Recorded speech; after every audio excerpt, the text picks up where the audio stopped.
Hare Krishna, Radhe Radhe. Welcome to my channel Laddu Gopal की सेवा ज्ञान भक्ति। कैसे आप सभी लोग, आशा रखते हो अच्छे होंगे। तो रंग भरी एकादशी आ गई है। जी हाँ, कब है रंग भरी एकादशी और इसे किस नाम से जानते हैं, किससे समर्पित है? तो जी हाँ, ये विष्णु भगवान और भगवान शिव दोनों को ही समर्पित है और फागुन के महीने में शुक्ल पक्ष की एकादशी को रंग भरी एकादशी कहते हैं। अच्छा, ये भी मानते हैं कि जब कोई भी एकादशी का व्रत हम करते हैं तो उसके पीछे एक ऐसा होता है, महत्व होता है कि किसी व्रत के पीछे कौन सी कथा जुड़ी होती है, किसी व्रत के पीछे कौन सी कथा जुड़ी होती है। चलिए, इस व्रत के पीछे क्या महत्व है वो भी जान लेते हैं। फागुन के महीने की जो अमावस्या तिथि आती है, वहाँ से होली का त्यौहार आता है। तो रंगों का ये जो त्यौहार होता है, रंग भरी एकादशी के दिन विशेष मनाया जाता है। कहाँ, वो भी हम इस वीडियो में जानेंगे।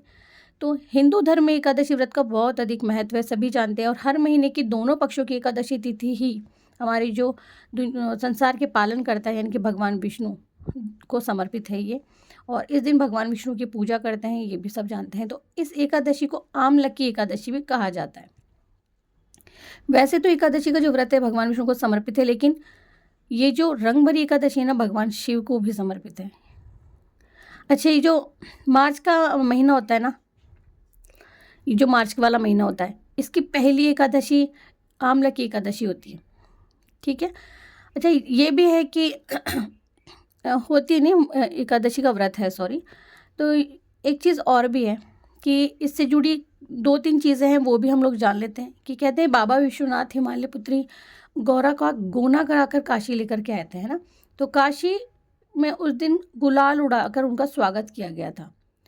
हालांकि भगवान विष्णु और आंवले के पेड़ की पूजा भी की जाती है इस दिन, लेकिन भगवान शिव की पूजा भी साथ में की जाती है। अच्छा, अब देख लेते हैं कि व्रत कब है। तो तिथि कब से लग रही है? 9 मार्च को सुबह 7:45 से लग रही है और 10 मार्च को सुबह 7:44 पर इसकी जो तिथि है वह समाप्त हो जाएगी। तो इस साल रंग भरी एकादशी जो है 10 मार्च को रखी जाएगी। ठीक है। तो रंग भरी एकादशी का जो मुहूर्त है वो जान लेते हैं।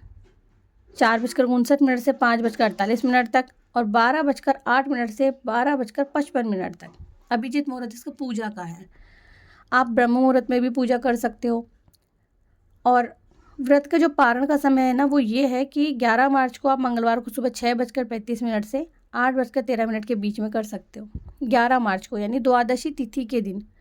अच्छा, जो भी एकादशी का व्रत करता है ना, उसे पारण करना बहुत ज़रूरी होता है, आवश्यक होता है।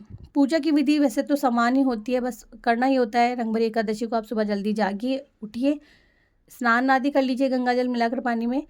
घर के मंदिर में सफाई कीजिए, दीपक प्रज्वलित कीजिए, ताकि अग्नि देवता हमारी पूजा के साक्षी होते हैं, इसलिए एक दीपक पहले से जगाया जाता है।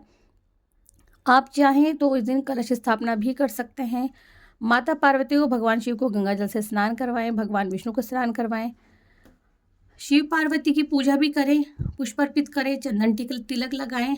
माता पार्वती को आप इसमें श्रृंगार सामग्री भेंट कर सकते हैं। देसी घी का दीपक जलाएं, आरती करें। और आरती करने के बाद में आप एकादशी व्रत का संकल्प पहले आपने ले लिया होगा, सुबह नहीं लिया है तो आप शिव जी की पूजा करने के बाद में फिर एकादशी का संकल्प लें। और पूजा के आखिरी में सभी को पता है कि भोग लगाते हैं, आरती करते हैं, फिर उस प्रसाद को सभी में वितरित करें।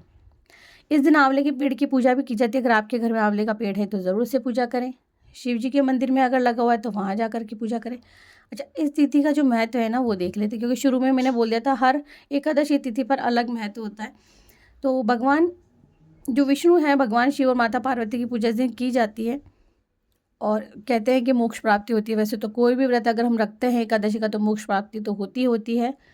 चलिए, रंग भरी एकादशी की जो पुरानी कथा है वो देख लेते हैं। रंग भरी एकादशी की जो पुरानी कथा है उसके अनुसार भगवान शिव ने माता पार्वती को पहली बार काशी यानी कि वाराणसी लेकर के आए थे और इसी दिन भगवान शिव ने माता पार्वती को गुलाल भी अर्पित किया था, जिससे ये जो तिथि है ना वो रंग और उत्साह का प्रतीक बन जाती है। तब से काशी में इस दिन शिव पार्वती की पूजा होती है और रंग उत्सव मनाने की परंपरा तभी से। और इस अवसर पर बाबा विश्वनाथ को गुलाल यानी कि रंग फूल अर्पित किए जाते हैं। तो ये भी एक कारण है। अच्छा, मैंने आप सभी लोगों को महत्व बता दिया है। आप इस दिन शिव पार्वती मंदिर में जाकर अबीर, गुलाल, फूल उन्हें ज़रूर से अर्पित करें। इसका व्रत आपको कैसे रखना मैंने बता ही दिया है आपको, कि शिव जी की पूजा भी करनी है, विष्णु भगवान की पूजा भी करनी है। अगले दिन आपको द्वादशी के दिन किसी भी गरीब ज़रूरतमंद की मदद कर देनी है, दान करना है। पंडित जी को नहीं करे तो किसी गरीब ज़रूरतमंद को ज़रूर से करें, और आसपास में ऐसा कोई ज़रूरतमंद आपको नहीं नज़र आ रहा है तो पंडित जी को दान ज़रूर से करें।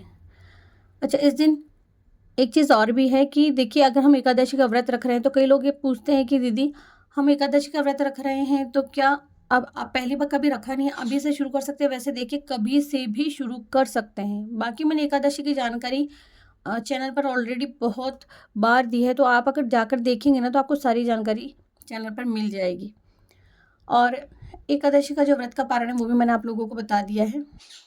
तो एकादशी के व्रत के बारे में जितनी थोड़ी जानकारी मैं थोड़े सूक्ष्म रूप में दे सकती थी मैंने दी है। अगर आप लोगों को वीडियो अच्छा लगे तो प्लीज़ लाइक कर देना, आगे शेयर कर देना। मैं मिलती हूँ नेक्स्ट वीडियो में, तब तक के लिए हरे कृष्णा, राधे राधे।